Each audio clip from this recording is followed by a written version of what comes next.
Mesdames, Messieurs, bonjour et bienvenue sur notre chaîne YouTube. L'information vous place au sommet du monde. Alors si vous êtes nouveau, abonnez-vous et activez aussi la cloche de notification pour ne plus rien manquer. On commence.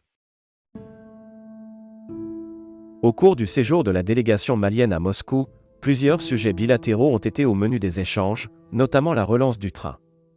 Selon des renseignements fournis par le département en charge des transports et des infrastructures routières, la Russie veut accompagner le Mali pour la reprise du trafic ferroviaire au Mali. Les Maliens, notamment la population de la Cité des Rails, ont toujours la nostalgie de la sonnerie de la locomotive. Malgré des années et des promesses des autorités, rien n'est fait pour donner un ouf de soulagement aux Maliens. Dieu soit loué. Depuis la mise en place du gouvernement de transition, malgré les difficultés du moment, presque tous les secteurs reconnaissent une réforme, singulièrement le secteur des transports. La semaine dernière, une délégation malienne a séjourné à Moscou. Il s'agit des ministres des Affaires étrangères et de la coopération internationale, de l'économie et des finances, des transports et des infrastructures routières. Au cours de ce séjour, plusieurs sujets bilatéraux ont été évoqués notamment dans le domaine du commerce, de l'économie, etc.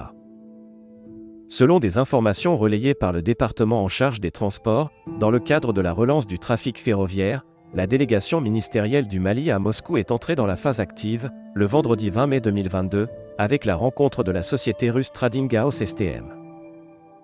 Madame la ministre des Transports et des Infrastructures et son collègue de l'économie et des finances ont eu une séance de travail fructueuse au vu de la qualité et la sincérité des échanges, à en croire les informations, la société russe Holding, qui appartient à Sinara Transport Machine, STM, est un important fabricant et fournisseur de matériel roulant et d'équipements ferroviaires, y compris des locomotives diesel et électriques, des unités multiples électriques, des wagons de fret et des machines de voie pour la construction, la réparation et rénovation et la maintenance de la voie ferrée.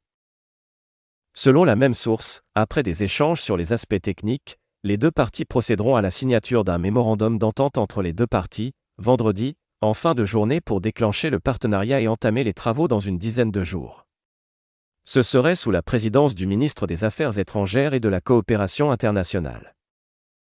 À titre de rappel, vu les efforts entamés depuis 2021, les Maliens espèrent le retour normal du train des mi-2022, mais tout récemment le Premier ministre témoigne que d'ici fin 2022, la fanfare du train serait entendue. Ajoutons également qu'une locomotive avait fait un tour sur le rail à Bamako. Avant ce mouvement, les travaux de réparation des rails et des ponts ont également débuté, après une rencontre entre le gouvernement et la Société du patrimoine ferroviaire du Mali, Sopafé Mali SA.